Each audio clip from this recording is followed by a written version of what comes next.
قدمی حاضی علی رقبت کل ولی اللہ، میرا یہ قدم تمام اولیاء اللہ کی گردنوں پر ہے۔ حضور سیدنا غوث اعظم رضی اللہ تعالیٰ عنہ ولایت و کرامت کے شہنشاہ ہیں۔ جس طرح امام الانبیاء صلی اللہ تعالی علیہ وسلم انبیاء و رسول کے سردار ہیں، بالکل اسی طرح سے اولیاء کرام رضوان اللہ تعالی علیہم اجمعین میں کوئی بھی ولی آپ کی جیسی شان کسی بھی ولی کی، کسی بھی قطب کی نہیں ہے۔ کیوں کہ آپ تمام اولیاء کرام کے سردار و پیشوا ہیں، مقتدا ہیں، منصب غوثیت کبریٰ پر آپ سرفراز ہیں، سب کے سب آپ کے ماتحت ہیں،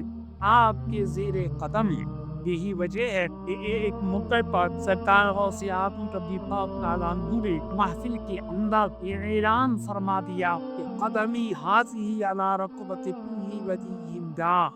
میرا یہ قدم تمام اولیاء اللہ کی گردنوں پر ہے۔ جب حضور غوث اعظم رضی اللہ تعالیٰ عنہ نے یہ اعلان فرمایا تو اس محفل میں جتنے اولیاء اللہ تھے سب نے آگے بڑھ کر اپنی گردنیں جھکا دی اور آپ کے فرمان کے سامنے سر تسلیم خم کیا، اپنی اپنی گردنیں جھکا دی۔ یہاں تک کہ وہ اولیاء کرام جو اس مقام سے دور و دراز مجاہدہ اور مکاشفہ میں مشغول تھے، ان تمام اولیاء اللہ نے بھی جن نے اپار غوث اعظم کے ارشاد کو سنا، ہر ایک نے اپنی گردن کو جھکا دیا، آپ کے فرمان کے سامنے سر تسلیم خم کر دیا۔ لیکن میرے دوستو، ایک بزرگ ہمیں تاریخ میں ایسے بھی ملتے ہیں کہ جن بزرگ نے آپ کے اس فرمان کو سنا، انہوں نے آپ کے اس فرمان کے مقابل اپنی گردنیں جھکانے سے انکار کر دیا اور انہوں نے عرض کیا، شیخ عبدالقادر جیلانی کا قدم میری گردن پر نہیں ہے۔ میرے دوستو، جب حضور غوث اعظم رضی اللہ تعالیٰ عنہ نے ان کے اس فرمان کو سنا تو آپ نے بربرا ارشاد فرمایا کہ شیخ صنعانی کی گردن پر خنزیر کا قدم ہے، اور آپ کی ولایت و کرامت کو سلب فرما لیا، چھین لیا۔ یہاں تک کہ وہ حضرت شیخ صنعانی رحمۃ اللہ تعالی علیہ ایک عیسائی لڑکی کے دام عشق میں پھنس گئے